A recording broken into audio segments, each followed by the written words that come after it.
Hello guys, welcome back to my channel. আমি ছোটে। আমাদের এখানে পৌরসভা অ্যান্ড বিএলও অ্যান্ড এলআরওর জমি জায়গার যত ধরনের কাজ হয় সেই কাজগুলো যত্ন সহকারে করা হয়।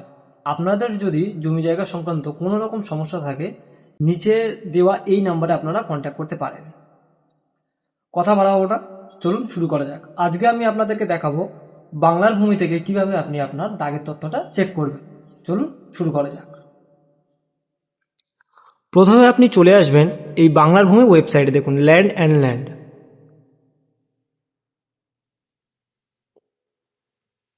বাংলার ভূমিতে চলে আসার পর আপনি ক্লিক করলেন, এই যে ড্যাশবোর্ডটা খুললো আপনার কাছে, এখানে আপনি চলে আসবেন নো ইওর প্রপার্টি।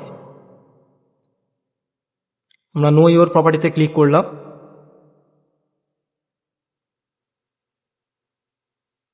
সার্ভারের সমস্যা আছে বলে ওই জন্য লোডিং হতে একটু সমস্যা হচ্ছে।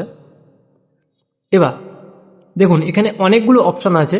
কোড ওয়াইজ আপনি কোড ওয়াইজ সার্চ করতে পারেন, নেম ওয়াইজ নাম অনুযায়ী আপনি সার্চ করতে পারেন, নর্মাল খতিয়ান দিয়ে আপনি চেক করতে পারেন, লেস খতিয়ান চেক করতে পারেন, এফএসটিডি খতিয়ান চেক করতে পারেন। সার্চ বাই খতিয়ান আছে এখানে, সার্চ বাই প্লট। আমি যেহেতু আপনাদেরকে দেখাবো আজকে দাগের তথ্য কিভাবে তুলতে হয়, তাই এখানে আমি সার্চ বাই প্লট অপশানটা ক্লিক করে নিলাম। নেওয়ার পরে আপনি যে ডিস্ট্রিক্ট থেকে বিলং করছেন অবশ্যই এটা ফিল আপ করতে হবে। সেই ডিস্ট্রিক্টটা আপনি সিলেক্ট করবেন, ব্লক অবশ্যই সিলেক্ট করবেন, আর মৌজা। মৌজা মানে আপনি যেখানে থাকেন। এবার আমি এখানে দেখানোর জন্য আপনাদেরকে এখানে 96 মৌজা নিলাম। নেওয়ার পরে প্লট দেব। প্লট নাম্বার মানে হচ্ছে দাগের তথ্য। এবার আপনার দলিলে কোন দাগ নাম্বারটা, এলার দাগ নাম্বারটা উল্লেখ করা আছে, সেই এলার দাগ নাম্বারটা এখানে আপনি দেবেন। যেমন আমি একটা দাগ নাম্বার দিলাম, দেখুন এই বেরিয়ে আসলো দাগের তথ্য। এবার আপনি এটাকে প্রিন্ট করে আপনি ঘরে বসে নিজের জমির দাগের তথ্য আপনি দেখতে পাবেন।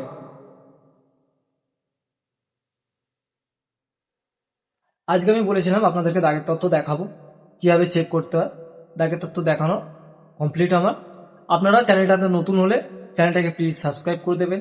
আর আপনাদের সাপোর্ট না পেলে আমি আপনাদের জন্য নতুন নতুন ভিডিও আনতে পারবো না। যা কি আপডেট হচ্ছে সেই আপডেটগুলো আপনাদেরকে আনতে পারবো না। চলুন দেখা হচ্ছে নেক্সট ভিডিওতে।